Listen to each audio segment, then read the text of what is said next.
Hi, this is Hayley Griffiths, and you're listening to Phil Wilson's Vinyl Revival, Britain's most listened to vinyl record radio show. This is Phil Wilson. She's about to embark on a mammoth tour, an eclectic musical extravaganza of two halves, from breathtaking Celtic ballads to symphonic rock. It is the Metamorphosis Tour 2023, and joining me now in the studio is Hayley Griffiths. Hi Hayley, thank you for appearing on the show. Good morning, and thank you so much for having me. I played your latest single Far From Here on the show, which is beautiful by the way, but then found out you are a rock singer too. How difficult is it to combine the two genres, folk and rock? So, my current releases, which came out on the 20th of January, is actually the first time I've done this crazy idea of combining the two genres of kind of Celtic folk and rock. Before this kind of double album release, I've always kind of treated the two genres quite separately. The Celtic side represents almost like the first half of my career. I used to tour with Riverdance and Michael Flatley's Lord of the Dance, and at the end of that I produced an album called Celtic Rose, and that kind of cemented almost like the first decade of my kind of adult career, you could say. And then after that I moved into rock and started working in the progressive genre and working with a band called Connecticut before I kind of created my own band, the Hayley Griffiths Band. And so the two things have been very separate, but it's only now that I'm presenting, I guess, both sides of me together and fully embracing the diversity that I have as a vocalist rather than keeping them separate or a bit hidden. You know, a rock singer shouldn't have a classical background. I'm just embracing who I am, really, and honouring that with these two releases. It wasn't necessarily my intention for them both to initially come out at the same time, but that kind of idea developed by the albums being ready almost simultaneously. And yeah, I thought, why not? Why not be completely crazy and kind of just go for it? In terms of like combining them, I am still kind of keeping them quite separate. They are two different releases, just happen to be released at the same time. Although for a touring perspective, we have decided to kind of include both albums in our show. And that's been the real challenge because the Celtic album is beautifully orchestrated and very, very layered. So we've had to kind of reimagine it for the 5-piece rock lineup. So the first half of my show is going to be celebrating Far From Here, the Celtic album, and the second half, Melanie. So that's definitely been a really fun challenge in the rehearsal studio. And we'll see what the audience think and the reaction that we get from it.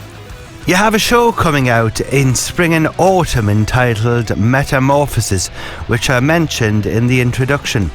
How did the show come about and what is the story? Yes, so as I just gave away, I am doing this quite unique tour, which is called Metamorphosis, showing the two sides of my career, the two sides of my vocal training.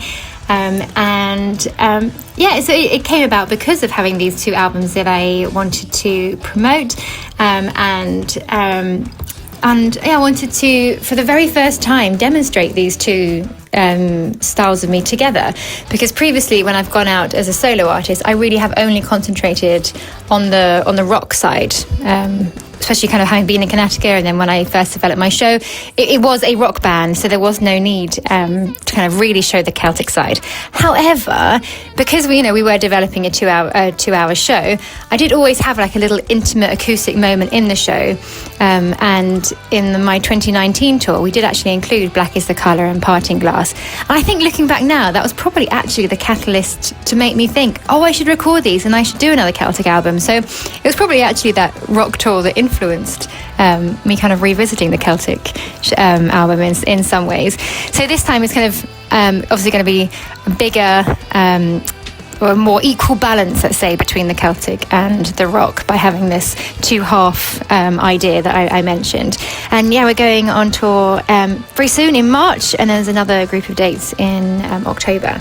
You have appeared on stage many times in over 400 cities, 35 countries and across 6 continents as the voice of Michael Flatley's Lord of the Dance. and been the voice for over a decade for Riverdance. Are you expecting to travel with your new show, or is it more for a home audience? I think one of the things I love most about this industry or doing this job is that I get to travel. And I think especially when Lord of the Dance and Riverdance, I just had the most incredible opportunity. And I was only 19 when I joined the shows, and this kind of slightly unworldly 19-year-old, I just got to travel literally all over the world, experience so many different cultures and new foods, and just explore all these places which I would never have had the opportunity to if I hadn't been in the shows. So I've always been incredibly grateful for the amount of travel I was able to do. With our show now, the majority of the dates, yes, are for the home audience. They're the UK based, but we are also going to Germany for Art Rock Festival, and we're heading off to Italy as well, to Verona, which is a venue that we've done out there quite a few times, and I'm really looking forward to returning. And I hope that later in the year we'll be able to add even more. We often get out to France, but haven't quite managed it on it so far in these dates, so I'm sure we'll add that later on, and hopefully many more, and we'll see where we end up. Where will you be visiting on the tour? So the tour kicks off at Fusion Festival in Stourport, and then our own show goes to the Robin in Bilston, the 1865 in Southampton, the Stables, which is such a beautiful venue in Milton Keynes, the Wharf in Tavistock, the Electric Theatre in Guildford. Now that's my home gig, and there's going to be a little extra surprise at that one. And then we are off to Italy, as I mentioned, and we've got a festival called Winter's End in Chepstow, then off to Germany, and that kind of takes us through our spring dates. And then later in the year in October, we're going to be at the Old Courts in Wigan, an a cappella studio in Wales, the Caves in Edinburgh, which is supposed to be a really unique, really cool venue. I'm going to be going to Loudham, and then we're going to finish the year with our London show at the Lower Third, which is a brand new venue actually for this year. So I'm really excited to explore a new London venue. We're going to take a break now, Hayley, and Hayley Griffiths is my guest here on Phil Wilson in the Morning here on Radio Shields, and Hayley will be back with us in about an hour from now, well, just under that, at about 8:30 this morning. But just before you go and have a coffee or whatever, Hayley, would you like to introduce your single from this album of the week? The next song that you're going to hear is the title track of my brand new rock album. This is Melanie. Hi, this is Hayley Griffiths, and you're listening to Phil Wilson in the Morning on Radio Shields.